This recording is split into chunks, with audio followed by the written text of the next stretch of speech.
Assalamualaikum warahmatullahi wabarakatuh. Perkenalkan, nama saya Fadilah dengan NIM 2120202174.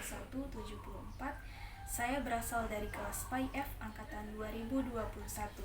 Video ini merupakan salah satu bentuk ujian tengah semester mata kuliah Administrasi dan Supervisi Pendidikan dengan dosen pengampu Ibu Dr. Khairawati MAG. Soal pertama adalah apa pengertian administrasi dan supervisi pendidikan menurut para ahli? Yang pertama, pengertian administrasi pendidikan menurut Ngalim Purwanto. Menurut Ngalim Purwanto, administrasi pendidikan adalah suatu kegiatan untuk membantu atau mengarahkan semua kegiatan untuk mencapai segala tujuan. Yang kedua, menurut Hadari Nawawi. Menurut Hadari Nawawi, administrasi pendidikan adalah semua proses pengendalian usaha kerjasama sejumlah orang untuk mencapai suatu tujuan pendidikan secara sistematis yang diselenggarakan pada lembaga pendidikan. Yang ketiga, menurut Daryanto, administrasi pendidikan menurut Daryanto adalah aktivitas-aktivitas yang dilaksanakan untuk mencapai suatu tujuan yang telah ditentukan. Pengertian supervisi menurut para ahli. Yang pertama, menurut Negle. Menurut Negle, supervisi pendidikan adalah setiap saran yang diberikan kepada guru yang bertujuan untuk menghasilkan perbaikan instruksional belajar dan kurikulum. Yang kedua, menurut Purwanto. Menurut Purwanto, supervisi pendidikan adalah setiap aktivitas pembinaan yang direncanakan untuk membantu para guru dan pegawai sekolah dalam melakukan pekerjaan secara efektif. Yang ketiga, menurut Kimball Wise. Menurut Kimball Wise, supervisi pendidikan adalah bantuan dalam perkembangan dari belajar mengajar yang baik. Ruang lingkup administrasi pendidikan. Ruang lingkup administrasi pendidikan itu ada 8. Yang pertama adalah administrasi kesiswaan, yang kedua administrasi kurikulum, yang ketiga administrasi personalia, yang keempat administrasi sarana dan prasarana, yang kelima administrasi keuangan, yang keenam administrasi hubungan antara masyarakat dan sekolah, yang ketujuh administrasi tata laksana, dan yang kedelapan adalah administrasi layanan khusus. Fungsi-fungsi administrasi pendidikan. Fungsi-fungsi administrasi pendidikan itu ada 8.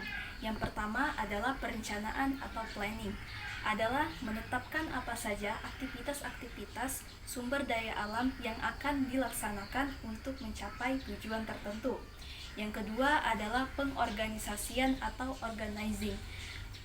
Pengorganisasian atau organizing adalah menyusun dan membentuk hubungan kerja antar pribadi atau kelompok. Yang ketiga adalah pengkoordinasian atau coordination. Adalah usaha yang dilakukan untuk menghindari simpang siur dalam bertindak. Yang keempat adalah komunikasi. Komunikasi adalah penyampaian gagasan dan maksud baik secara lisan maupun tertulis. Yang kelima adalah supervisi. Supervisi adalah aktivitas untuk menentukan kondisi esensial yang menjamin tercapainya suatu tujuan pendidikan.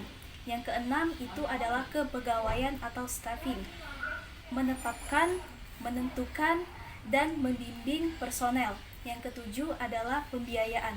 Pembiayaan adalah salah satu faktor yang sangat penting dalam sebuah organisasi, karena biaya sangat menentukan kelanjutan jalannya sebuah organisasi.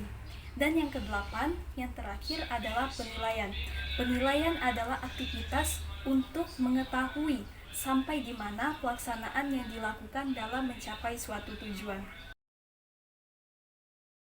Ini adalah tugas administrasi pendidikan. Tugas-tugas administrasi pendidikan itu ada 9. Yang pertama itu adalah pengelolaan peserta didik. Pengelolaan peserta didik itu adalah mengatur kegiatan peserta didik dimulai dari masuk sampai lulus sekolah. Yang kedua itu adalah pengelolaan pendidik dan tenaga kependidikan, meliputi sebagai berikut, yaitu pendayagunaan ketenagaan, daftar penilaian, mutasi kepangkatan, dan lain sebagainya. Yang ketiga adalah pengelolaan kurikulum dan proses pembelajaran. Kurikulum adalah seperangkat rencana dan pengaturan yang digunakan sebagai pedoman untuk mencapai tujuan pendidikan. Proses pembelajaran adalah perencanaan, pelaksanaan, penilaian, dan pengawasan proses pembelajaran. Yang keempat adalah pengelolaan sarana dan prasarana.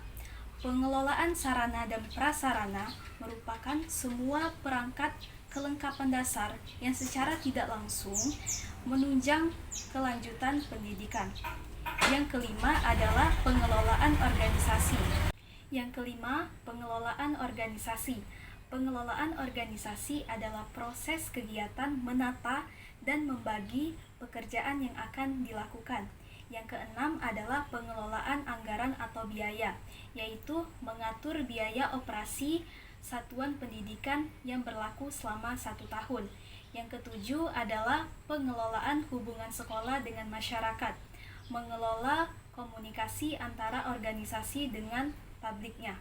Yang kedelapan adalah administrasi atau pengelolaan bimbingan dan konseling. Adalah proses pemberi bantuan dari konselor kepada klien. Yang kesembilan adalah administrasi, tata persuratan, dan kearsipan. Pengurus persuratan mencatat, mengarahkan, dan mengendalikan surat yang masuk dan surat yang keluar. Arsipan adalah sebagai pusat ingatan.